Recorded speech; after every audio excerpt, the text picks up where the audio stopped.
Welcome back, ladies and gentlemen, to your favorite podcast in the whole wide world, and that is Jedi Eternal Star Wars Podcast. Welcome to episode 84. I'm one of your co-hosts, Brax Taylor, alongside Andrew, the Jedi Wannabe Bolin. My man comes in and he's got in the mail something he has waited for a very long time. That was not funny at all. Nobody laughed.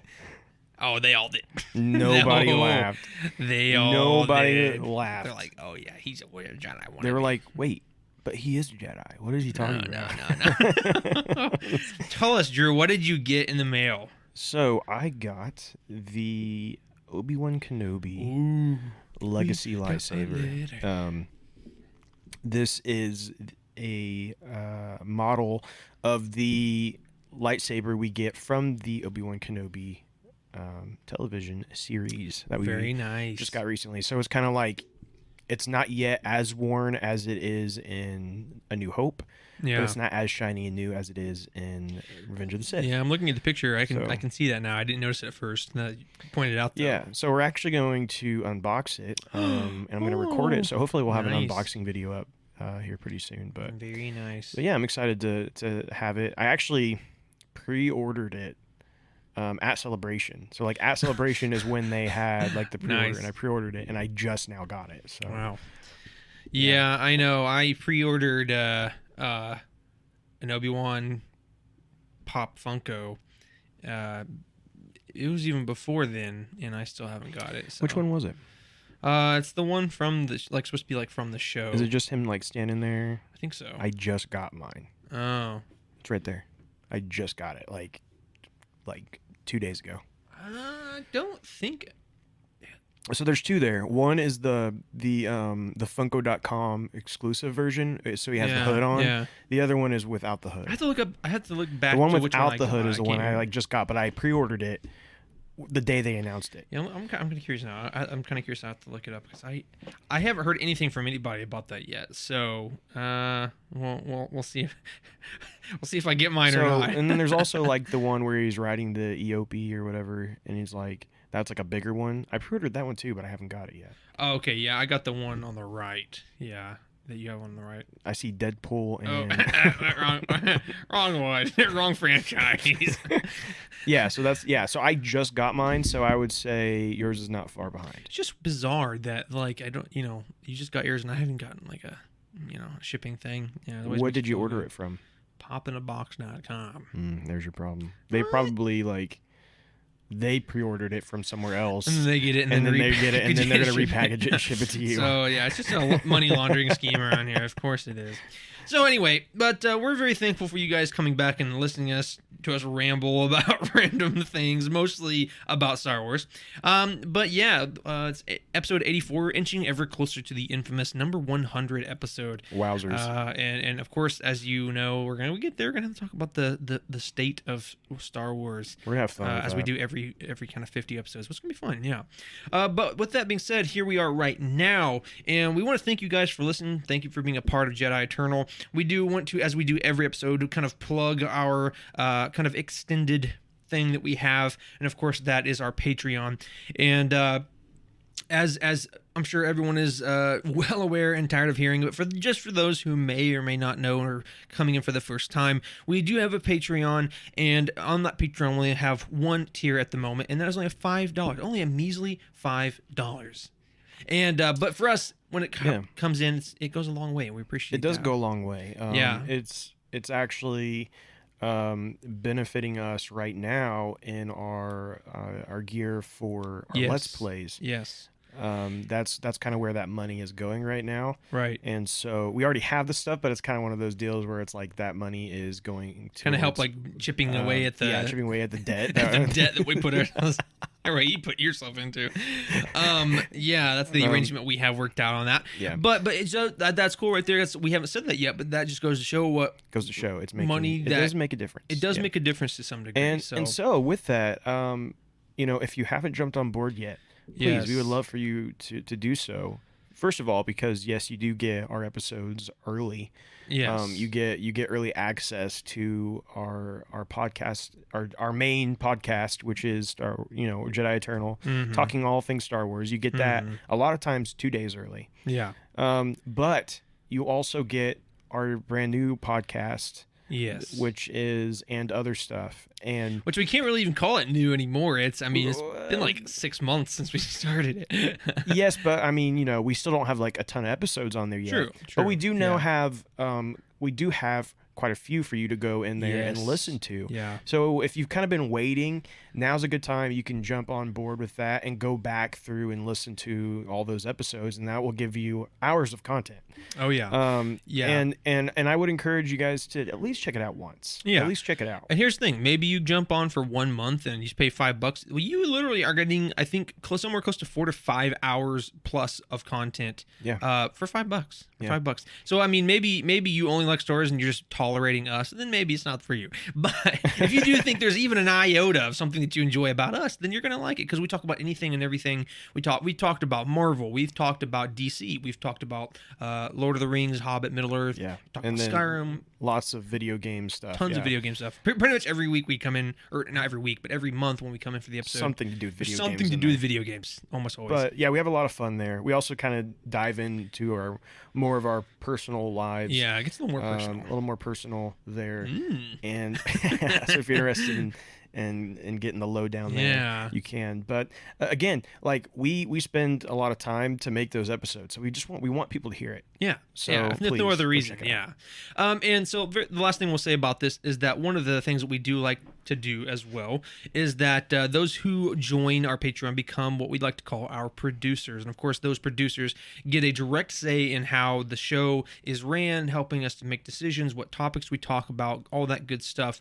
And we do like to go ahead and name drop all of our producers every single episode, just to give a big thank you to them and shout them out. So Drew, go ahead. Who's our producers? Yes, so we want to thank our producers right now, which is JB, Josh and Birkinshaw, Tara Bolin, Grace and David Gill, Alex Mason, Jay Camdar, and Jenna Evans. Nice. Well, we thank you. It's been the faithful few here. The faithful few. I don't know if that sounds horrible. That sounds a little condescending, but the faithful folks who have been with us for a while now.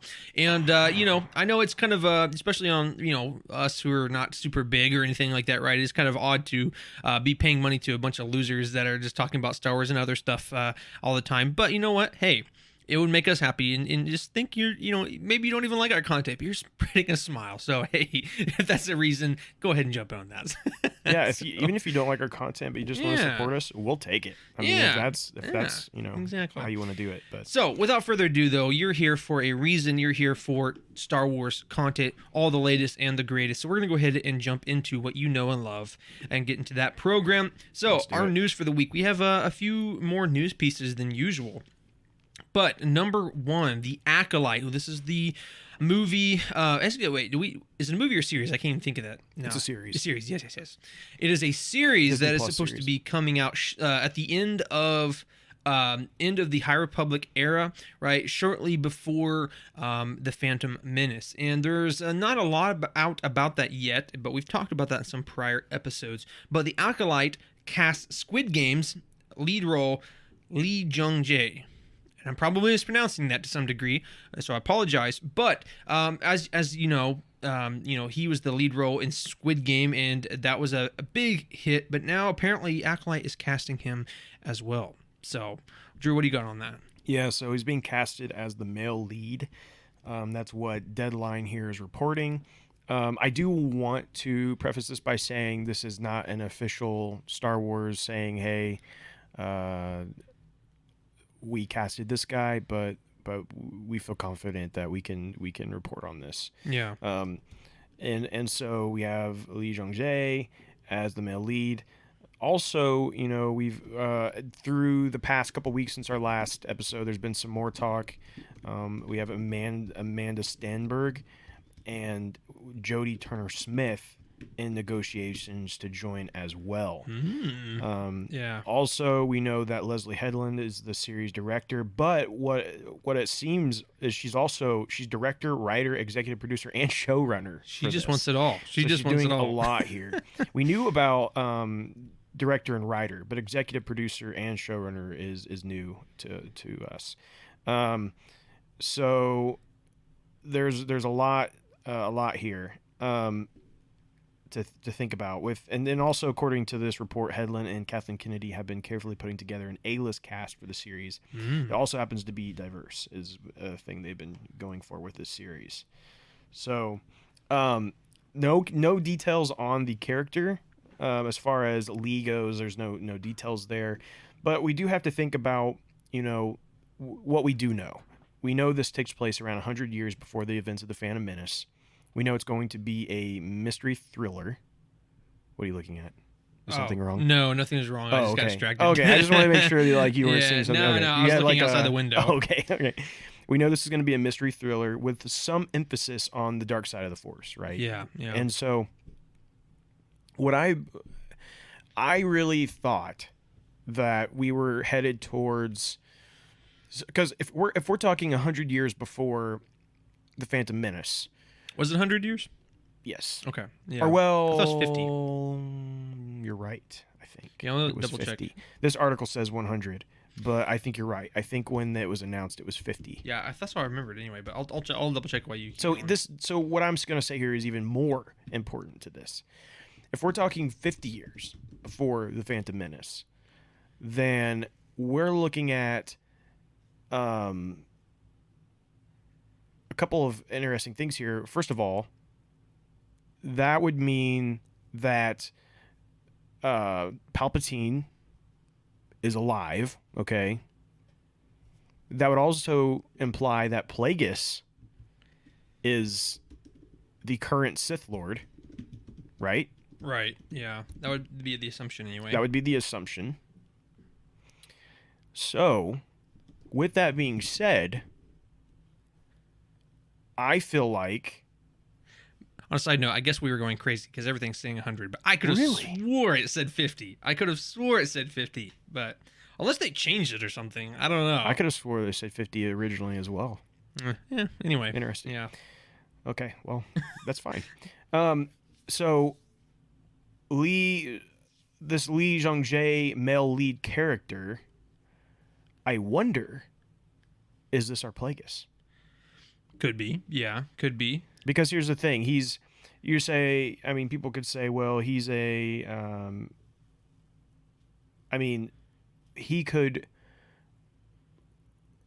character of Plagueis has long been considered to be an alien species. Mm-hmm. So obviously this guy could just be dressed up in this alien species.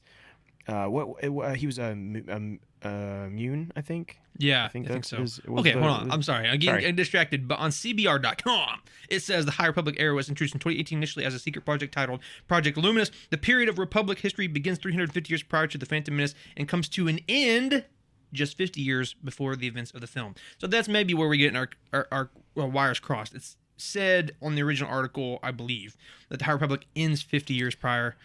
So but the Acolyte movie may be 100 years before the movie. You know what I'm saying? Like the era ends in 50 years before. Okay. So maybe that's where we got our wires crossed. Well, we know they said, and maybe we came to an assumption there because we know Kathleen Kennedy said it was going to be towards the end of the High Republic. Yeah. So maybe that's where we gathered. Anyway, well, we weren't entirely wrong. But either way, even if we're talking 100 years, there's a good chance Darth Plagueis still being Sith Lord or at least Sith Apprentice. Mm-hmm. Yeah. And so the part that kind of so we've talked before about what acolyte means and how I would assume that the female lead we have here, I think, which is Amanda Stenberg, the assumption there would be is she is the acolyte, right? Right. So that would make you kind of assume that maybe she's the apprentice. So maybe she's the apprentice before Palpatine. Very well could be. And here's the thing, that might be a sort of a precedence that's set in the mind of Palpatine, because as we see with Palpatine, there's only supposed to be 2, but yet the man takes on like 40 apprentices, right? So it's like, it could very well could be that he gets it from his master, who had multiple apprentices that too. Or she ends up, because here's the thing, it's Star Wars, it's Disney. The acolyte is gonna end up being a good character, right? Yeah, true. Let's be real. Like, we know how Star Wars works. This acolyte character, this main female lead, is probably going to end up turning good if she's bad at first. Most likely. So there can never be bad characters anymore. Everyone has to turn at the end and be. Well, I'm just saying, especially for a main Disney character, like they're going to try to. I mean, I could be wrong, and that would be very intriguing. But but so my thought is, if she like ends up turning and killing him, or trying to kill him, he kills her, and then that's when Palpatine comes, and then that kind of like carries it into the next step of the Star Wars story we know. Just a thought there, and I could be totally off. This could have nothing to do with the Sith Lords. Again, it just says it's going to be about dark side users. It does not necessarily say it's going to be about the Sith Lords of that time that were in hiding. Right. So I could be completely wrong, but interesting stuff there, and I am excited to see what they do with that. But let's move on to our second story. Yeah, for sure. And our second story is about a special look at Andor kicked off today, actually, as we're recording on Thursday for Disney Plus Day, with a sneak peek clip and new trailer. Yeah. So this was kind of a 3-in-1 deal here. We watched it before we recorded, and so they had kind of like a behind the scenes look at things first. Then they had an actual scene from the series, and then they had a brand new trailer. Yeah. And so, what did you think about this, Brian? I thought it was, cool. I'm glad to see more stuff. I feel like a lot of the Star Wars stuff that we've been getting has not really been hyped up enough. Not to say that it really even needs it half the time, but it just seems like a lot of times with these shows on Disney Plus, there's just a large demographic of people who don't even end up realizing that it's happening until like, oh, it's released and here it is, or B, people are just like, I don't really care because I haven't really seen much about it and I just don't like Disney, blah, blah, blah. So I like that they're getting some stuff out there. In terms of the trailer itself, and some of the content, and not just the trailer, but also the scene that we get, again, it's just kind of really doubling down on the very gritty, realistic, clandestine feeling that they're trying to go for the show. It's very, again, I've talked about this before, but the show is going to certainly be very different than what we've gotten in terms of feel in Star Wars, at least A, for a long time, or B, even ever. Well, and Tony Gilroy continues to comment that, like, this is about the boots on the ground. Right, exactly. This isn't about your Jedi flying through the sky, destroying, it's not about your crazy Han Solo types and Poe Dameron type starfighter crazy people. This is about your normal boots on the ground, soldiers and political people that are, they don't have the Force, they don't have this crazy powers, and so and mostly that's what we got in Rogue One, right? And I love Rogue One, I do, and so what I see from this looks exciting. Again, I've said the cinematography of this just looks phenomenal. I'm blown away by it every time I see it. I think it looks really great. A lot of political intrigue, a lot of great war action. It looks great in all those. But the other side of it is still, though, for me, I still don't know that this is like, I think I'm going to enjoy it, but I don't know if I'm going to like be obsessed with it, because part of what I love about Star Wars is the fantasy Jedi, the big stuff, know. And so the boots on the ground type thing, I'm excited for it. I like a good gritty boots on the ground story, but I don't know that it'll ever be top tier Star Wars for me, though. Right, and I think that's kind of, I'm kind of on the same page as you. Is I like it. It's kind of fresh and it feels cool. But then again, at the same time, I say fresh, but it's fresh from what we understand is Star Wars, and it does kind of like, when you look at it like from top down and without bias of loving Star Wars or whatever, it can. to me, it can seem a little bit of just like, oh, this is becoming every action spy thriller ever, where it kind of blurs the line of the identity of making it Star Wars, of where it's just kind of like, oh, this isn't the Star Wars universe, but it doesn't feel like Star Wars. And I'm not saying that's exactly how it's going to be, but I'm just saying if they're not careful, that's the kind of track I could see it going down. You know what I'm saying? Yeah. And actually, here's what Diego Luna had to say about it when asked what Andor will explore that the rest of the Star Wars Disney Plus slate hasn't. And this is what his response was. He said, "I wouldn't say it that way. What I would say is that Andor is the most grounded Star Wars you'll get. This is about the people. There's no Jedi around, and it's very dark times in the galaxy. It's when the people have to come together, articulate a response, and work in communities because the Empire is growing and control is everywhere. People have been marginalized and there's no freedom. You have these communities having to react. It's the most human that the experience of Star Wars can get. This Star Wars is about regular people like you and me, and I think that connection is going to be special. It's the most realistic, if you can say realistic, because obviously they live in a galaxy far, far away. But it should feel realistic to you because we want that proximity. We want you to reflect on yourself with these characters on this journey." And here's the thing I will say, though, is like I get where he's coming from, but you're saying that you can't find those relatable stories within Luke and Leia and Anakin, the stories of personal, like, mental suffering or loss, or and I think again that's what George Lucas always wanted to portray, that even in these bombastic stories with these bombastic characters, there's still relatable things. At the end of the day, it boils down like, oh wow, like I can understand where they're coming from with this, you know what I'm saying? So I'm like, again, I'm not trying to like say that they're not doing something good with the show, but I feel like that's just some buzzwords that they're saying, like, we're wanting to do something different, it's more relatable, it's more down to earth. I'm like, well, and so let me read here what Tony Gilroy had to say. He said, I wanted to do it about real people. They've made all this IP about the royal family in essence. It's been great, but there's a billion other beings in the galaxy. There's plumbers and journalists. What are their lives like? The revolution is affecting them just as much as anybody else. Why not use the Star Wars canon as a host organism for absolutely realistic, passionate, dramatic storytelling? Yeah, and I agree. I mean, here's the thing. All I'm saying is, like, I agree with what they're saying. I just don't like how they're saying it. You know what I'm saying? I get what you mean. I just like okay, listen, I think we're all on the same page with you. I think this is going to be really cool to see these regular people. But don't act like this has never happened before, where, you know what I'm saying? That's just kind of where I'm at, Like, don't tear down what's came before, like, oh, it's the royal family, no one can relate to this. I'm like, that's not the point, you know what I'm saying? Anyway, so make a very long story short, I get where they come from. I'm not trying to trash on the show at all. That's not my intentions at all. Again, the whole point of our podcast is for us to just dissect everything and be critical and break things down. Yeah, we look at everything with a critical eye. Yeah. When we're on the podcast. Yeah, because here's the thing. At the end of the day, and again, I feel like we have to say this every once in a while, just to reiterate, is that, like, it's Star Wars. We're going to love it no matter what. It's Star Wars. Right. We come into it with a bias of loving Star Wars and everything Star Wars. So us looking at it, like, assuring that we're looking at it with a critical view is, like, it's actually a good thing, because it actually kind of balances out our biased love for Star Wars. You know what I'm saying? I just think sometimes we can get deep in the weeds and stuff, and people are like, oh, they don't really like it. Yeah, so I just would say don't go into this expecting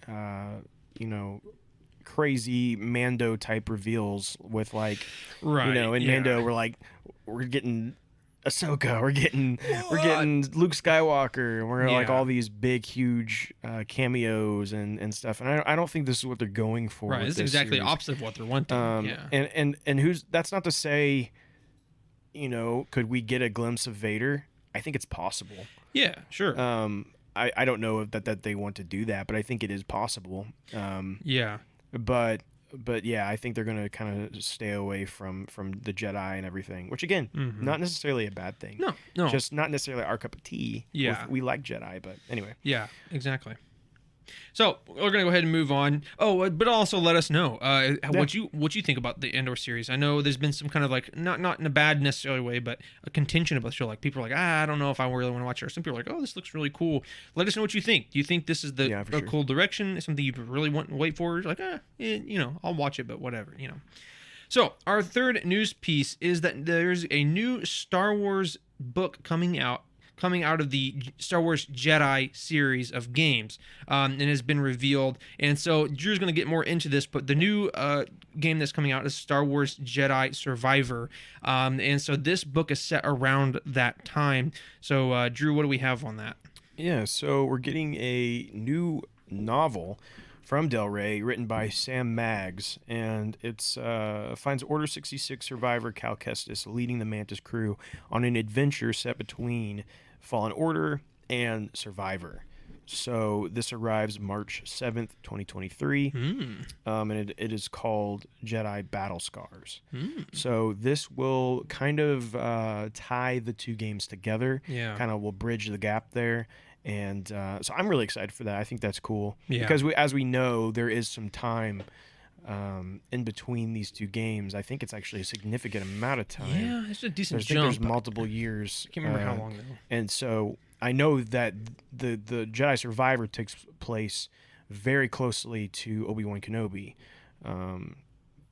So anyways, I think that this book could be very interesting, especially for someone who really enjoyed Fallen Order and is looking forward to Survivor. I will definitely be reading this. Yeah, will you be reading it? Oh yeah.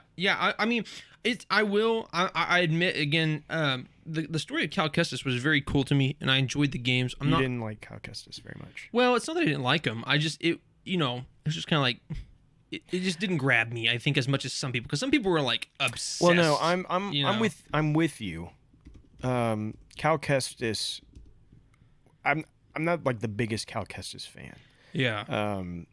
And I know there is like a very hardcore audience for right. Cal Kestis and that game in general. I really liked the game, but Cal Kestis himself, I was a little like, It's just whatever. I mean, it's just another Jedi Padawan who got abandoned and had to grow up. It's like, I just feel like we kind of already got that with, wow, I just blanked on his name. Kanan, Jarrus. And it's like, we're kind of getting that again, you know what I'm saying? And again, not to say that there's not room for more stories. I mean, the Star Wars universe is huge. So, I mean, there's always room for new stories. You get where I'm coming from. So, it's like, it just didn't capture me as much because I'm like, we already got this really cool comic series and TV shows, animated series with Kanan Jarrus. Well, and you get into like, but where's he at later on? You know, and and you get into those kind of things where I think the games will have to answer that, or fans will be like, well, where was he in A New Hope? And where was he in blah, blah, blah. Well, he's dead. And it's just like, well, and that's a certain possibility. That's definitely a very high possibility of that. But then you have to, how do you make his death meaningful, right? So like, what did he do that caused his death? I don't know. You get into a whole thing there that they're going to have to figure out eventually.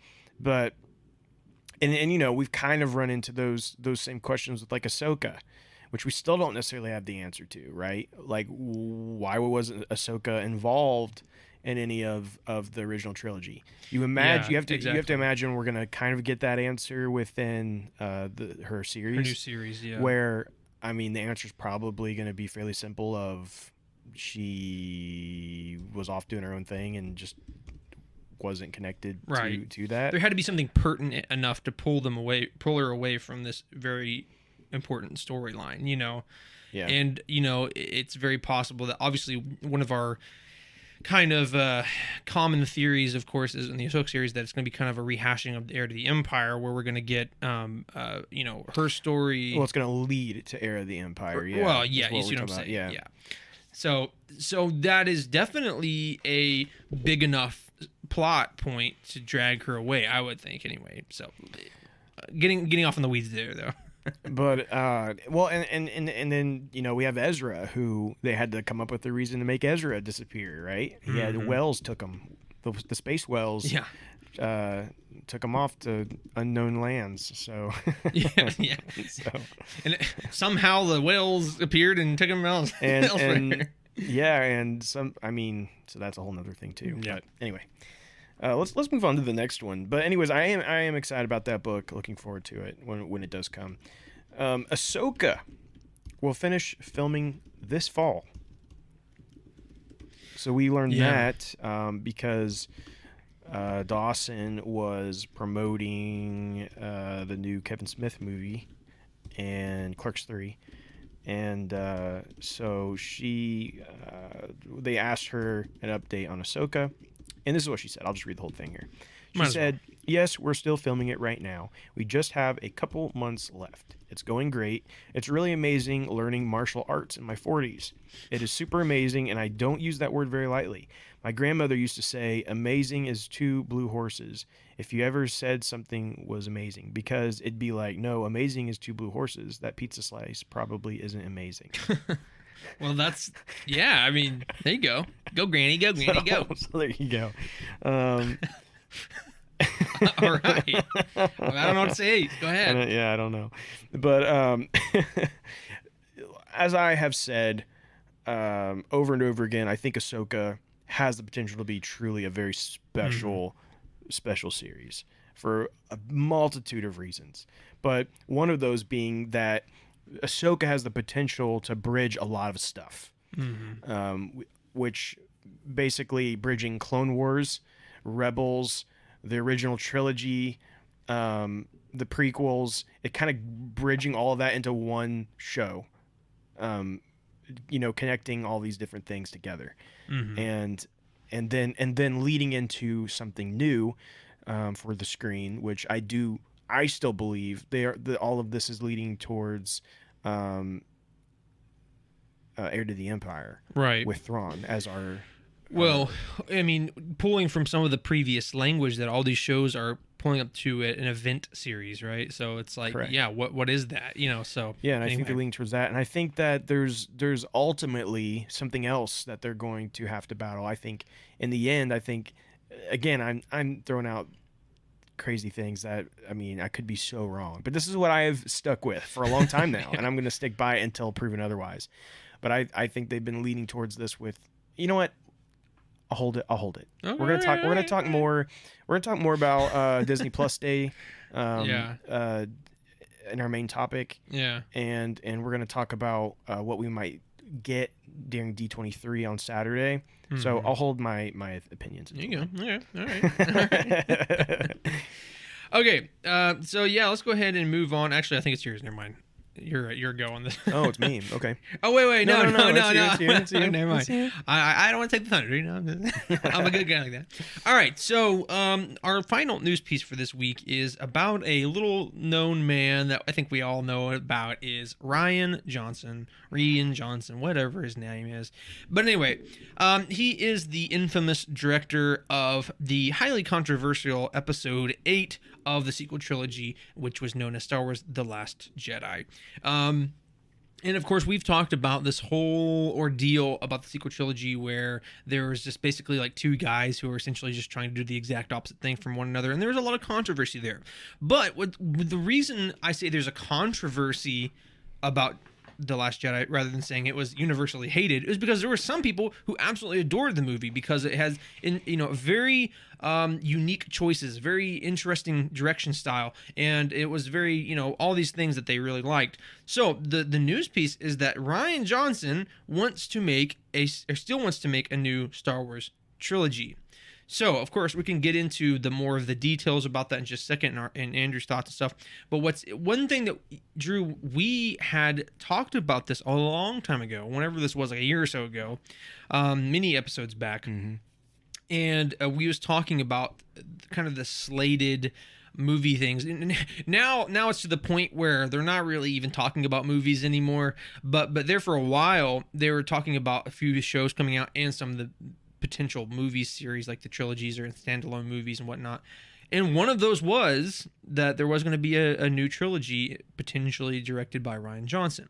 And that fell through the cracks, and there was some backlash, and then not even just that, but they just started focusing more on the TV series on Disney Plus, so it just kind of fell through the cracks. But now he's saying like, hey, I still want to do this. And one thing that both of us had said is that, listen, we may have not liked how The Last Jedi went in the sequel trilogy, and it may put a really bad bitter taste in our mouth regarding Rian Johnson, but at the end of the day, what the sequel trilogy lacked was a cohesive direction. And I again, something that we had said, and I'll just reiterate again, is that I think you could get someone like Ryan Johnson, who many people, including us, don't particularly love, and give him a whole trilogy, and it might not even be that bad. Because he's going to be the one over. He's the one directing all three of them. He's the one that's going to be in charge and has a cohesive, linear line with his stories. So the stinky hellhounds is in here. Grief. So anyway, just came from outside. I know. Reeks. I don't know what it is about Andrew's backyard that makes the animals smell so bad. Anyway, so after that distraction, long story short. He's saying he still wants it. So, of course, we want to hear your opinion, what's your thoughts on this. But, Drew, what do you have? Is there any more, news part of this? And secondarily, what are your thoughts about him making a trilogy? So, this is what he had to say when he was being interviewed by Empire. And the reason he was being interviewed is because he's doing, first of all, it marks 5 years of The Last Jedi. But also, he was being... interviewed because of the Knives Out sequel. So people, of course, he's been going around with interviews about that, and so everyone's been asking. And he said, I've stayed close to Kathleen Kennedy, and we get together often and talk about it. It's just at this point a matter of schedule and when it can happen. It would break my heart if I were finished, if I couldn't get back in that sandbox at some point. So, he's basically saying, we're just busy. We haven't had time to do it. So, but they still talk about it, pretty average, what else do you expect them to say type stuff, right? Right. Like he can't truly say either way, really, like what's going down. But he's really been stirring the pot because, he's been making some statements, not statements. One of those being that, he's even more proud of it 5 years on, which really made some people really mad. He says, when I was up at bat, I really swung at the ball. He says the film is not just a Star Wars movie, it's a movie about Star Wars and what it means to fans. He said, I think it's impossible for any of us to approach Star Wars without thinking about it as a myth that we were raised with and how that myth, that story, baked itself into us and affected us. The ultimate intent was not to strip away. The intent was to get to the basic, fundamental power of myth. And ultimately, I hope the film is an affirmation of the power of the myth of Star Wars in our lives. These people, dude, they just say stuff. They just say, they don't even know what that even means. No, I'm just kidding.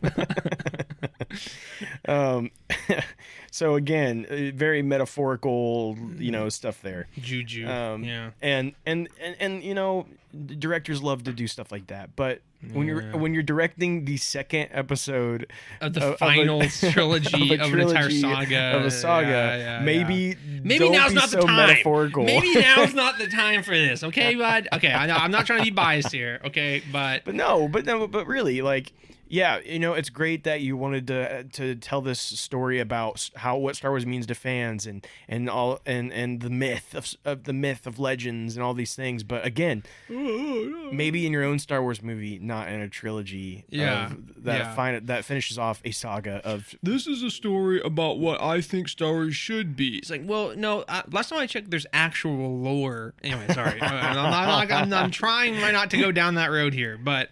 Listen, anyway, if you guys have listened to us for a while, we're not the biggest fans of the sequel trilogy. Yeah, we appreciate parts of it, and there are things that we like about it, and still bitter about it. But there are parts of it that we're not huge fans of. After all these years, I'm still hurt. So we'll move on from that. Our other rumor that we have here today is Star Wars Bad Batch Season 2. First of all. This is our first rumor, right? Because what we just said was not a rumor. That was the news. Right? Oh, you're right. So, sorry. Yeah. So that was news. Now we're moving to Apologies. rumors. Now we're moving to rumors. So actually it would be you. It doesn't matter. It really doesn't matter. You already started it. You might as well. You do the next one. So we just had so many news stories that you just thought, might as well throw in the rumors. So here's the thing about the Bad Batch Season 2.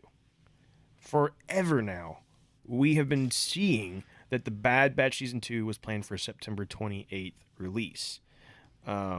We've seen that, been talking about that for a long time.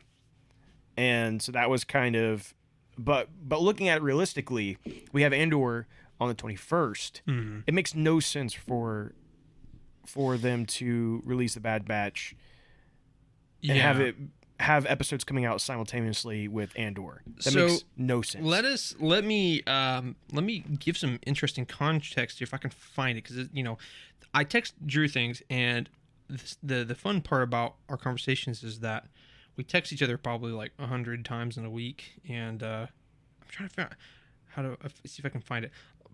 Basically, what ended up happening was that there was a there's a subreddit on Reddit called Star Wars Leaks, and they're constantly trying to find new things. They're constantly trying to find new leaks and new things. And one of the Redditors on there, they had went on the Disney Plus support page, and they actually had asked the support person, hey, when is this, we don't have a solid date on this, trying to be kind of like, not sly, but they're trying to just like be vague about it. Hey, the website's like, as if it's an error, the website's not listing this, when the date is this coming out, can you tell us what that is? And so this person, and again, who knows, right? This could be fake as all get out. But according to this screenshot, which looks relatively legit, is that this person is saying, oh, thank you for your, oh, here it is, found it. So, Sherry May says, hi, thank you for contacting Disney. How can I help you? This guy says, hello, Sherry. I was concerned about a product, I was wondering when the Bad Batch Season 2 will be released, as it is not shown during the Disney Plus Day showcase. Was wondering if it's still coming out in September. So Sherry May, who is supposedly a Disney Plus representative on their support chat, says, hello there, Star Wars fan. With regards to your question, upon checking here, the Bad Batch season is available to stream on Disney Plus on 28th of September. So either Sherry's fired because she got the biggest leak out there, or B, this is just not true. And yes, I'm with you, Drew. I'm on the same page. Why would they do that to themselves, frankly? Why would they drop two shows that are relatively highly anticipated, one maybe more than the other, because ultimately it's going to hurt the viewership, right? Right. And September 28th made a little more sense when Andor was going to release in August. At least made a little bit more sense. Yeah. I still think it would have been bad for them to overlap, but why have them overlap? There's no reason. Spread it out to where there's more Star Wars content, right? Because if you make it to where they're both premiering, and I think even on the same day is what this would be saying, it'd be premiering on Wednesdays, a large majority of people are going to choose Andor over naturally Bad Batch. Naturally, yeah. And some people may just never end up watching the Bad Batch because of that, right? And so I think you're hurting your views by doing that. But we say all that, but now there's a new rumor with a new release date. Okay. And the new rumor is that it has been moved to January 4th. Okay. And this information was retrieved from a scanned code on Disney Plus, actually. Man, these Disney Plus workers are just falling through the cracks. So, nothing here has been finalized. We're still a little unsure. However, I will say that I do think we officially know the date for this by this weekend. I think. I think we'll know for sure when this is coming out. Yeah. And again, just for clarification, right? D23. This weekend's D23. So, yeah. Anyway. And so I think that we will know officially, but I think January makes way more sense. Yeah, I agree. So, yeah. So let us know your thoughts. If you guys are listening, comment. Let us know what you think, if you think it should be. Are you cool with two Star Wars shows going on at the same time? Do you want that? Do you prefer them to be spaced out? My preference, I prefer them spaced out. I don't want to have, I love Star Wars, but I don't want to try to have to cram in 2 episodes in one day. And here's the thing. When you're Star Wars junkies like us, we do have to watch them the first day because we're too connected into Star Wars. We'll know every spoiler there is by the next day. So we have to watch them when they come out. Same day. Or same day, even, yeah. We have to watch them as soon as possible because otherwise we will be spoiled. Everything. And so if we have to start watching 2 episodes every week, like that's going to be kind of unrealistic, at least for what I would prefer out of my viewing. So, and here's the thing: I don't mind that shows overlap, but they need to overlap at the ends and the beginnings, right? Yeah, exactly. Right. Yeah, no, if they overlap a little bit, fine. But when you're overlapping for the majority of both series episodes, not cool. Yeah, I agree. Not cool. So, our final rumor for this week is that Damon Lindelof, I think, is it Lindelof or Lindoff? Yeah, Lindelof. Okay, Lindelof has apparently regularly been seen on the Disney lots. So one of the rumors previously was that Damon Lindelof was actually working on a Star Wars movie prior. Of course, we don't really have any details on that or anything, but the rumor was that he was working on one, and now the people are saying that he's been regularly seen on a Disney lot. So yeah. So we've talked rumors about Damon Lindelof having a Star Wars movie in the works, and if you don't really know who Damon Lindelof is, he is a popular writer for movies or series, and you might know him from Lost, which is one of his big ones. It all ended in a church. Prometheus, The Leftovers, and Watchmen. And all of those are very popular. Oh, yeah. And have, a lot of good things to be said about them. So with that, this to me sounds like good news. Having Damon Lindelof in Star Wars, I don't think is a bad idea. I think that he could bring a lot to the table. And so, again, that came in March. And now here we are months later, and now we're seeing Damon Lindelof has been on the Disney lot a lot lately, and he is in a commitment with a drama series for NBC Universal doing Mrs. Davis. Wow. And so with that, but he's also still being seen on the Disney lot. Yeah. And they've seen him eating lunch on the Disney lot, different things. So, Yummy. Nothing official just yet, but it, that does seem to imply he's doing something Disney. And again, right now, Star Wars movie slate is pretty barren. Yeah. Oh yeah. We know we know of a couple of different things that we're going to talk about here in just a little bit again. But for the most part, we still don't have a clear view of what is coming next for Star Wars films. So I think if they can say, hey, we're doing this, written by Damon Lindelof, I'll say, cool. I'll say, awesome. Great choice having Damon Lindelof in Star Wars. I think that'll be good. I think that'll be great. He's known to be a great writer. So let's do it. Let's do it. I agree. Yeah, and like you said, here's the thing. I mean, we had a lot of movies being kind of rumored at first. What was it? Weiss and Benioff.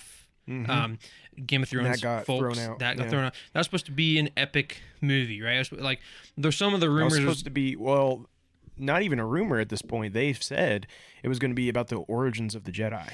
So. Yeah, that could have been epic, but anyway. So long story short, the only real movie that we have tangible, and again, it's not even like tangible at this point, but the only movie that we're even like relatively headed towards is a one-off Taika Waititi funny movie, basically, that's going to challenge the expectations of what Star Wars is. And that's the only thing that seems to have any standing ground to it. Yeah. Well, other than the fact that the listing still shows Rogue Squadron as the next Star Wars movie coming out next year. That's true. But again, we haven't heard anything. You haven't heard anything else that. Other than that. So I guess, but my point is that the only relatively tangible movie that we have right now is just, again, a one-off, silly, fun movie. Again, I love Taika, right? And I think there's a place for that. But just like, again, and there's been people who had a lot of gripes about Love and Thunder, right?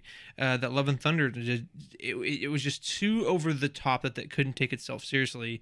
That it was just like some people, and again, I'm not saying it's necessarily me, but some people thought like it was just a waste of a movie, because it's like it was just constantly a joke, constantly undermining its own serious, undermining its storyline, And a lot of it, the tone was almost like a rehash of Ragnarok. Yeah. And they tried to recapture the magic of Ragnarok. Yeah. And you can only bottle lightning one time, baby.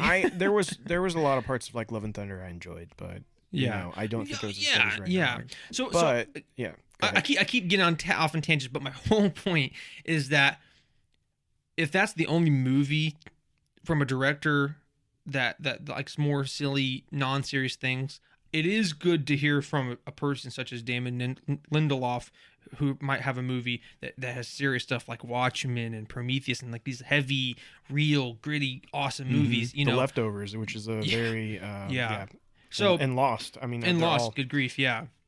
So anything that comes from him, I think, would be a really good addition and something a little more serious that we haven't had for a while. So. Yeah, again, like I said, I think if they announce a Star Wars movie and he's the writer, I'll be all in. I think that'll be fantastic. I agree.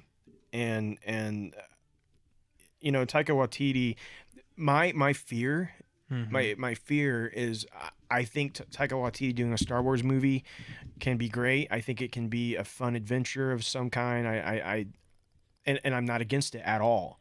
However, I don't know that that's the first movie we need to get right out of the gate after this hiatus of Star Wars movies. I think we gotta hit with something just fantastic. We need a Rogue One level quality movie here to really wow people, because that was the thing. When Star Wars movies came back, we had The Force Awakens, which was very promising. A lot of people liked The Force Awakens, very promising movie. Set up a decent direction. Set a decent direction. And then that next year, boom, Rogue One, and people are like, wow, Disney is just on fire. Fire, right? And it set this, and from that point on, they're like, well, we're doing movies we are going to keep movies every single year. We're going to do all kinds of Star Wars stories, and and then The Last Jedi happened. They're like, ooh, and then Solo happened. They're like, ooh, and then Skywalker happened, and that was the nail in the coffin. Yeah, and so they got it too ahead of themselves. Basically, what I'm saying is, what happens next? We can already see the pattern here of what will the next Star Wars movie to come out will set the trajectory of the future of Star Wars. So let me caveat there. It's not necessarily a caveat, but I guess just more of like an addition to, right?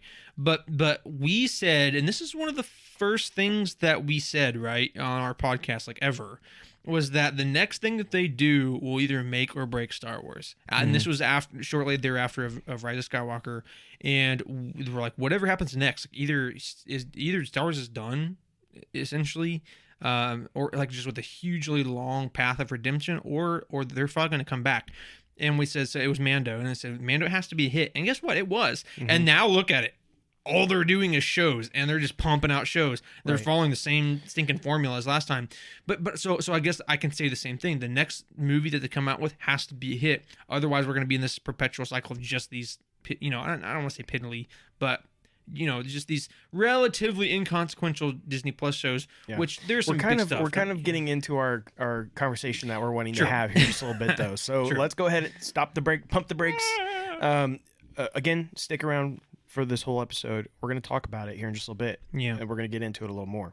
But before we do that, let's go ahead and talk about our releases coming out for the next 2 weeks. And the releases that we have coming out is September 14th. We have Obi-Wan issue number 5. This is the final Obi-Wan comic that we're getting. This has been an interesting comic. I would recommend people check it out. We have Bounty Hunters issue number 27th, also on the 14th. Then on the 21st, we have Han Solo and Chewbacca issue number 6, Darth Vader issue number 27, and The Mandalorian issue number 3, and Hyperspace Stories issue number 2. Now, will all those release? I don't know if those will all end up releasing on the 21st, but right now they're supposed to. Also on the 21st, we get Andor. So that'll be the release date for Andor. We'll be getting the first 3 episodes. Yes. I also want to mention that there is a new the making of currently, and it is what's it called? What's it called? What? For Obi-Wan Kenobi? What's it called? I don't Jedi. even know. It has Jedi in it. Is it like lightsaber? It says lightsabers are cool. Yeah, Star Wars. No, what is it called? We literally we just watched it. We actually here we go. Obi-Wan Kenobi: A Jedi's Return. That's what it's called. It's about an hour long. It is behind the scenes special that explores, the return of Ewan McGregor and Hayden Christensen and the whole process there. Nothing really to note about that, to be honest with you, but it was still a fun watch. And if you are nerds like us about Star Wars, you're gonna enjoy it. But just like nothing like, oh wow, this new revolutionary thing, whatever, Right. Nothing huge, but it was still a fun watch. Yeah. And you get to see the passion of Ewan McGregor and Hayden Christensen and then some of the making of behind the scenes. So it was really neat to see that. Yeah. Like I said, if you enjoyed that kind of interconnectedness there, interesting. Like the one thing that stood out to me more than anything, what stood out to me about that making of? What? There was no sign of George Lucas or Dave Filoni. Yeah, and good point. That stood out to me because in The Mandalorian and the making of both of those seasons and the Boba Fett, we've always seen Dave Filoni, of course, but but also George Lucas has been always showing up, and they always have that moment. And I think, again, not to get into a whole thing here, but I know you're going. I think that Obi-Wan Kenobi was missing some stuff, and I think having Filoni around and George Lucas around, I think maybe would have been nice. That's all I'm saying. I agree. It could have added some things, taken away some things, whatever. So we're gonna go ahead. We're getting a little longer on time, and that's fine, I suppose. I know you love us, so but we're gonna go ahead and get into our community discussion for this week. And as kind of classic as we've been doing, again, another installment of our classic Star Wars debates here. But we've been asking kind of common things that have been going on, like did Han shoot first? What about midichlorians? Things of that nature. So this week's question is, in the 3rd installment of the prequel trilogy, Revenge of the Sith, one of the more iconic moments was during the fight between Palpatine and several Jedi Masters. Palpatine was able to defeat many Jedi Masters relatively easily, but then was defeated relatively easily by Mace Windu himself. So, do you think that Palpatine threw the fight with Mace, or do you think that simply he was that powerful? So, I mean, I feel like most people probably have the same answer if you were into Star Wars at all. And ironically enough, every single answer we have is the same answer, because I think we're all on the same page with this. But I have heard some people say the opposite. I'm actually surprised everybody's on. I know, right? I know. But usually there's a couple different. Go ahead and read those out. Let's hear it. So let's get into it. So Corey Allen Y says, we never saw a lot of Mace, but I think he threw it so young Skywalker could become more filled with hate and rage, and I believe that's what sold Skywalker to fully jump ship into the dark side. So, moving on. Brandon Duke says he threw the fight. I'm not doubting Mace's abilities based on fighting style. However, I think he sensed Anakin and knew that was the moment to turn him. Kristen Perry says he threw it that way he could test Anakin and push him over the edge, especially since Windu and Anakin were always at odds with each other. Also, the surprising surge of power when Windu lets his guard down, definitely planned. Alex Mason says, everything that Papa Palps did was nice. I like that. Was very calculated. So I believe he threw the fight. Knowing that Anakin had his qualms with the Council and Mace being one of those questioning Anakin and Palpatine, it made sense for Palpatine to put Anakin in a quick decision predicament where he would side with the person that was continually supporting him, despite what Anakin figured out about him. And then last but not least, JB says, simply put, this was all his plan all along. Desperate plan for sure, but I like to think that even Palpatine had no idea where Mace pulls his power from, the in quotes, the brink of the dark side. So that surprised him. Mace would have stopped Palpatine for sure, but ultimately, Palpatine knew that Anakin's obsession with keeping Padme alive would save our Palps and thus become the very thing he swore to destroy. So, honestly, a lot of really, I mean, all the same answer necessarily, but a lot of really good answers. It seems like everybody kind of like touched in different areas and pulled from some things. So a lot of very great answers. And frankly, everyone, as I'm sure comes no surprise, I completely agree. I absolutely agree. I do think that Palpatine certainly planned it. I think he threw the fight. I mean, because seriously, look how easily he destroys every other one of the Jedi Masters. I mean, just like, you know, just like Anakin was with the younglings, a block and a hit. You know, he's over here destroying these Jedi Masters. And then all of a sudden, you know, Mace Windu is just like on top of him and just, you know, destroy him. So I will say this, and again, for a lot like what people hit on, I don't think this detracts necessarily from Mace Windu's abilities. No, I mean, at the end of the day, if he's giving up the fight, he's giving up the fight. I do think that it may have lasted a lot longer, but I do think that Mace would have had a good chance. But at the end of the day, Palpatine definitely threw it because of basically what everybody already said.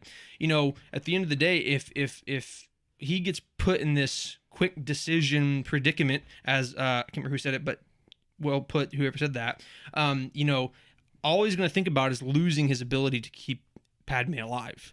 And secondarily, it was perfectly planned in the sense that he already didn't like Mace and Mace didn't like him. There's already contention. There was already this huge fight that they just had about him not becoming a master when he came onto the council. And in fact, there's also, and this is a side note, and I wish I can remember exactly what it was said, but there was like a deleted scene about that when he doesn't get onto the master, and some of the things that he said, Anakin says is like is crazy. And I wish I could remember off the top of my head. I might look it up in a second.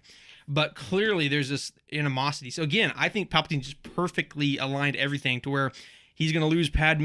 He's going to lose his ability to save her. And then now the only person, if it was Obi-Wan, if it was Yoda, if it was stinking, you know, Plo Koon or whoever, I think he might have hesitated. But with Mace, he was already on the verge of, you know, wanting to hurt him and overthrow him anyway. Just, yeah, I completely agree. I mean, Drew, I'm assuming we're on the same page, but... So, George Lucas says that Mace Windu won the fight. Yeah. That's a good point. Yeah. George Lucas says Mace Windu won the fight, but it never mattered to Palpatine.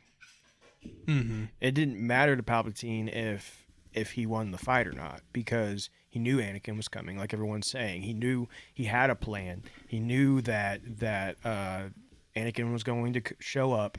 He knew that he already had issues with Mace Windu. So when Mace Windu, it was easy to portray Mace Windu as a villain and confuse and add to the chaos going on in Anakin's mind and confusion going on in his mind. So just like all of you said, you know, that Palpatine had that plan, but it does state in from, you know, George Lucas himself that Mace Windu did actually win the fight though. So very interesting. Yeah. And I do think that there's some room to wiggle there, but yeah, I mean, at the end of the day, I guess it didn't matter, and I think it could have been planned that he knew that Mace was going to win the fight. You know, I think you can get around it in that manner too. But yeah, I completely agree. But yeah, so I mean, clearly everyone's on the same page. Again, I figured people probably would be, but anyway, long story short, fun question. It's always fun to discuss. We really appreciate everybody who takes the time to reach out and discuss with us on these questions. It's just fun. It's fun. It always makes, to me, it's always the best part of the episode, personally. When we get to hear from you guys, we get to directly hear your thoughts and talk to those points that you make and stuff. It's always fun. So again, we highly encourage you guys to reach out to us and continue to answer these questions, and you know, we really appreciate it. So yes, we do. So last but not least, the last thing we're going to do for this episode is kind of a bit of a main topic-ish here. And one of the main things that we want to talk about is that with D23 coming up this coming Saturday, which will be the 10th, I believe. Yes, the 10th, September 10th. And basically, as many of you know, D23 is a big kind of like shareholders and the public look into what's going on in Disney and what they're planning. And of course, obviously a big part of it right now is Disney Plus, and a big part of Disney Plus is Star Wars, and not including the the games and stuff too. But we usually see a lot of really cool things come out. Of course, it was either last year or the year before where we got all of these shows that dropped, and just it kept us very busy on our social media trying to keep up with all of it. So that was really awesome. But I guess what we want to talk about before it comes out this Saturday is just to give a quick look into what we expect. Is there going to be a lot of things? Is there going to be not very many things? If there is some things, what do we expect it to be? So Drew, go ahead. Tell us what you think. So, we had Celebration this year. We had some different stuff that came out of that. Some announcements. I saw some trailers there that they have not shown yet. So the first thing I predict is that they're going to show some of those trailers that I've already seen, but that the public has not seen yet. So I think that we're going to see the Ahsoka trailer that was shown, and probably the Mandalorian Season 3 trailer that was shown. I assume we'll probably get both of those, because I don't know why we wouldn't at this point. Yeah. But especially the Mando one, if we don't get the Ahsoka one. Going from that, I'm not sure, because here's the thing. I don't know how long Star Wars is going to have in this panel. The reason I say that is it's because it's shared between Marvel and Star Wars. Marvel and Lucasfilm. Let me rephrase that. Lucasfilm, not just Star Wars. So we know Lucasfilm also has Indiana Jones, right? So that might be something they want to focus on. And so I don't know. I think that, we have Skeleton Crew, so maybe we could get a little more out of that. We have, let's see, what else do we have coming? We got Bad Batch Season 2. I think there's a good chance they're going to give us the release date for that. We also still have Tales of the Jedi, which I've already seen the first episode of. So it's like, we might hear something from that. Yeah, we might hear something from that. And I don't. Did they show the trailer for that yet to the public? Not that I'm aware of. Okay, well, I've seen a trailer for that too. So I don't think so. Again, there's a lot of stuff that they can show that I already know, so it won't be that exciting, but for me. But we got Star Wars Visions Volume 2, right? And then we got Ahsoka that we can still see more of. Maybe they bring out cast for Ahsoka, here, and this is who's gonna play Ezra. This is who's gonna play Thrawn. I mean, that'd be big. If people found out who's playing Thrawn and Ezra, that'd be huge. Yeah, absolutely. Or maybe we get finally our first real idea of the Acolyte. What exactly is the Acolyte, other than just a little tiny information they've given us, right? Or Skeleton Crew. Maybe we see the first. There's so many different things within Disney Plus that they can share with us. So my first thing I'll say is I do think it's mostly going to focus on Disney Plus or Disney Plus series, right? I think that's, again, pretty much a given. Yeah. But there's a couple other things that we've not heard anything about recently. One of those being Lando. There's a Lando series that they talked about. That is true. Right? that we is have true. not. Celebration never said a word about it. Yes. But Celebration also never said a word about Acolyte. True. And there's also a droid story or something. Remember that? Yeah, that is true. About R2-D2 and C-3PO. Yeah, we never heard about that either. Yeah. And which is funny. Well, no, I don't think they ever. So it was bizarre. I thought it was supposed to drop near the time as the first season of Visions came out. So what's crazy is they announced Lando, they announced a droid story, they announced these things that we've not seen anything else about. But then, since then, they've announced Skeleton Crew. They've announced that, these shows that's already been announced. But then they've announced Tales of the Jedi, things that I'm already seeing stuff from. But those other shows, we've not seen anything at all. Yeah, it's kind of weird. So like, if they're not doing it anymore, can you just tell us? Yeah, can you just say like, just be we're like, just hey, like, we decided we're not gonna do this right now. Yeah. But then we also, what in the world's going on with Rogue Squadron? Yeah. Is that the next next movie? Is it going to be the next movie we see that's supposed to release in December 2023? But some, there's been a lot of rumors that movie is basically dead. So like, is it dead? Is it happening? Yeah. Again, there's so many routes to take. So I'm just kind of just throwing stuff out there, and you can stop me at any point if you have thoughts or what do you. Is there like an apocalypse that hit us or something? Hold on. Your face. This is completely unrelated. Hold on. Is there an emergency? Do we need to stop the Dude? Do we need to stop the podcast? The Queen of England, Queen Elizabeth died. Wait, you're just now finding this out? Yes, I'm just finding this out. Holy crap. Bro, that happened like this morning. How did I just find out about this? Holy cow. Do you live in a cave? I've been working all day. Yeah, Dude. that happened way earlier today. Wow. Okay, this is completely. JB, I'm so sorry. My condolences, JB. Yeah, I'm sorry. This is so off kilter from the podcast, but that just shocked me. Someone posted something. I'm like, that's been like, okay. I mean, to be honest, let's be honest. That was like a meme for a long time. Like, she'll never die, and like, she died. No, she didn't. And like, someone posted like, oh, she joked. Wait, they're not joking. And I looked it up, and she actually, wow. I don't know how in the world you have not. I don't know seen either. That yet. I don't know how I didn't see it. Anyway, I mean, I even got sent to my phone.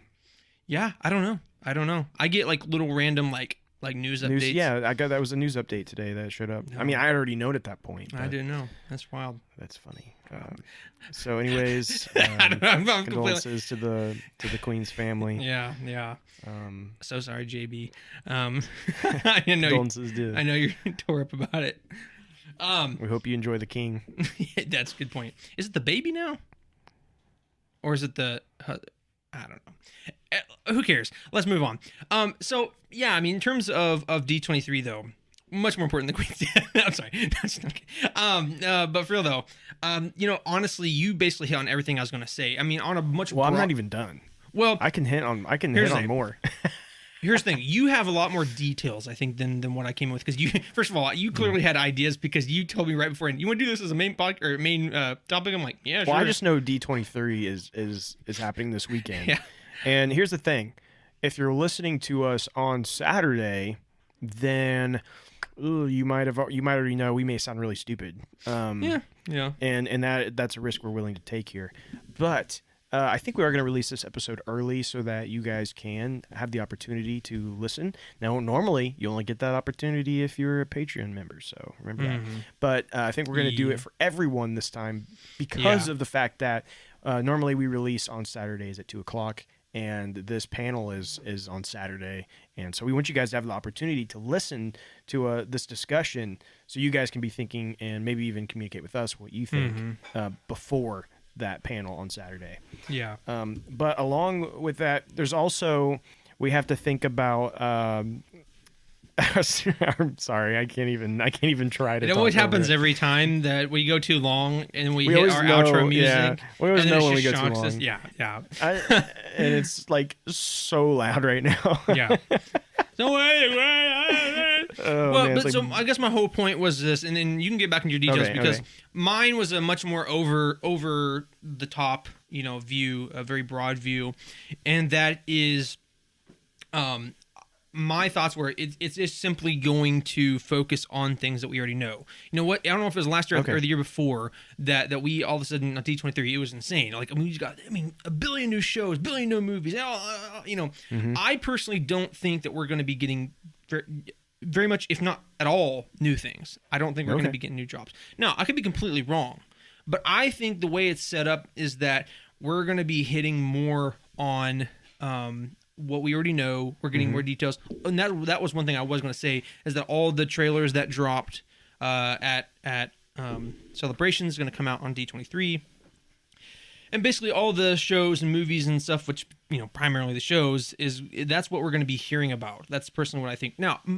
my knee-jerk reaction when we first started talking about this was, oh, they're gonna solidify at least one movie. Like, what is the next movie? And I'm like, I still don't think that's the truth, because if that was true, I think that we would have heard maybe a little bit more whispers at Celebration, and B, I just think there's so many things that's going on right now in terms of Disney Plus that I just don't think that we're going to be getting any movie details yet. I just don't think we will. I could be completely wrong, but that's what I feel. So I hope you're wrong. I know. I hope I'm wrong too. I know exactly what you're saying, and that's my fear as well. But I really think they need to give us an idea of the next Star Wars movie. And my reasoning for that is right now, again, it's expected December 2023. Like, that's the slot. It's the prime slot. It's reserved for a Star Wars movie. Yeah. So they got to step on this. Yeah, exactly. And if that's not the case, then I don't really know what happens from there as far as what Disney does. Because right now, it's set to be Avatar, Star Wars, and go back and forth. Right. And I thought that was honestly a pretty good setup. So if they don't do that, then then begs the question of, well, so does that mean Star Wars has to wait till 2025 because they're not going to want to push their Avatar movie back, and they're not, I assume, going to want to do Avatar 2 years in a row. So, I mean, we may be waiting for another Star Wars movie for quite a while still. Right. Yeah. So there's a lot of questions there, but I'm with you that I do think they're probably going to just want to focus on their Disney Plus stuff as they have been doing. There's a lot of stuff they've announced that we can get more information on, but I do think that it would make sense that we get some kind of new reveal here. Yeah, like I said, I hope I'm wrong, because I really do want something. I want something to be excited about. And don't get me wrong, I really do like these shows. I really do. But I just want what's the next big thing, And I would love for them to just give us an MCU roadmap.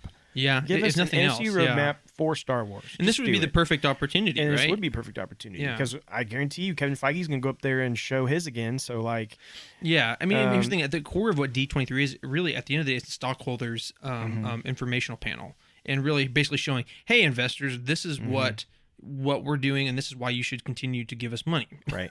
So at the end of the day, wouldn't a roadmap make sense? If you was doing a business plan, it would make sense to show the next 5 years and 10 years of your business plan, right? And MCU, they just showed a ton of stuff at Comic-Con, but yeah, I mean, I think they're going to reveal even more new stuff on Saturday and more information on what they showed. And so I think that this would be a good time for Star Wars to reveal a little bit more of a roadmap of what to expect. It's like, show us when all these series are expected to roll out, or at least, even if you don't give us an exact date, give us just like the season that it's going to expected to come out in, things like that. Show the Disney Plus and movies all in one slate, and I want Star Wars to get to that point. Oh, I agree. And you can argue, well, but Star Wars isn't the MCU. No, it's not. But it's by the same people. It's owned by the same people, right? And honestly, the MCU, they've got good things going on. They've created a system that works really well. That's what I was gonna say. It's done in phases, right? And then they conclude a saga, and now they've started another saga that's done in phases, and they reveal all the movies and shows in those phases. It's a perfect way of doing it. It works so well. Love it or hate it, they have perfect. I don't know about perfected, but relatively speaking, right? They perfected this formula that works very well. You know what I'm saying? And I think it can work really well for Star Wars too.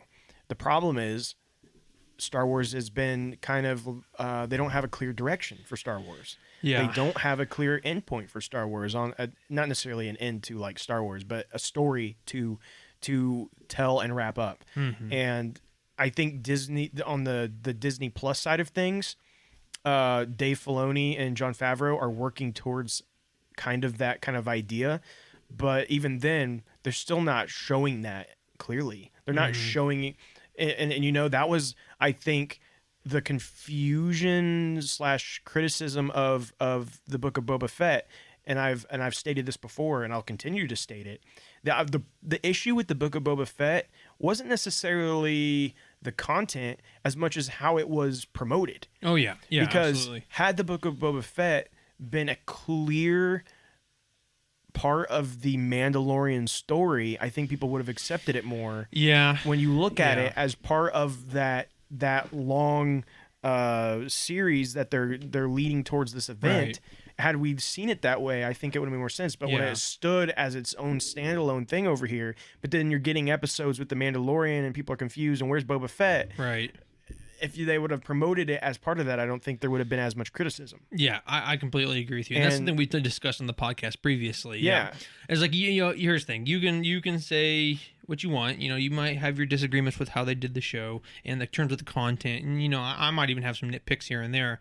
But yes, I think at the end of the day, as you said, if they just absorbed it into the Mandalorian, it's like Mandalorian, Book of Boba Fett, right? Mm-hmm. Yeah, I completely agree. That would have been a much better plan for that, for sure.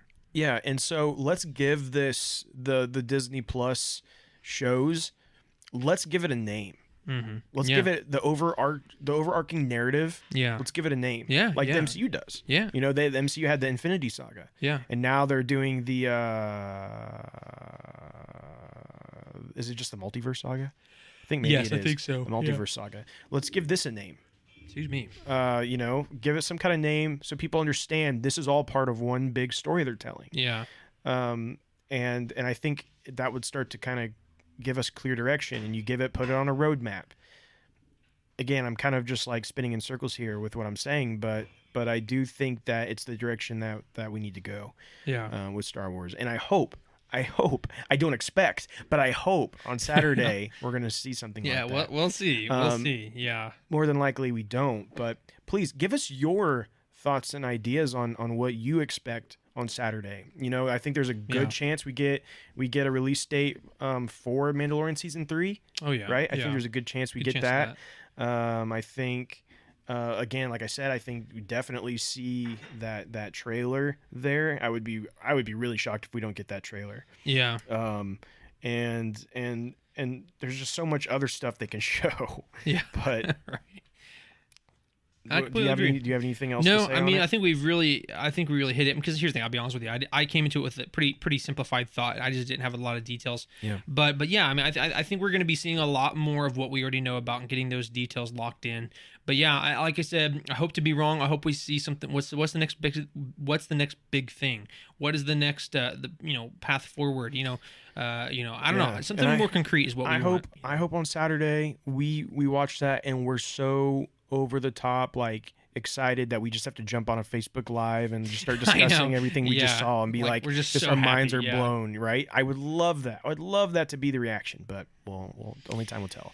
I will say watch for our Facebook because I will do what I have done in the past with these, where I'll create a thread for you guys to jump in on, and I will send all the updates there. We'll post every new thing that's revealed too and all that, but separately. But I will give you live updates to that feed, so you'll want to like that feed, share it, click there's a little thing to where you can click to actually have it send you notifications for every new post to that thread. So you'll want to do that so that you can receive those as I send them out. But that'll be on Saturday. I'll post it early Saturday so that you guys can see it and get prepared for that. Share it with all your friends, and we'll discuss everything that they talk about there from there. So yeah, absolutely. But thanks, guys. We're gonna wrap it up here. Thank you all so much for listening. Another great time talking about Star Wars with all of you. You can check us out on our Facebook, on our Instagram, like us on Patreon. You can give us you can subscribe to us on there, and it would make a what is wrong with you over there? Sorry, Braxton. I'm trying to turn away so you don't get distracted. I got distracted. I'm not going to say it on the podcast. Okay, we'll talk about it later. But again, thank you guys so much. And next week, we'll have a Let's Play coming out. Make sure you check that out. And then the week after that, we will be discussing and reviewing the first 3 episodes of Star Wars Andor. So that's going to be an exciting next episode. So make sure you stick around for that. But we thank you all. Thank you so much for joining us. You're the Jedi Eternal. Got that mixed up, but it's okay.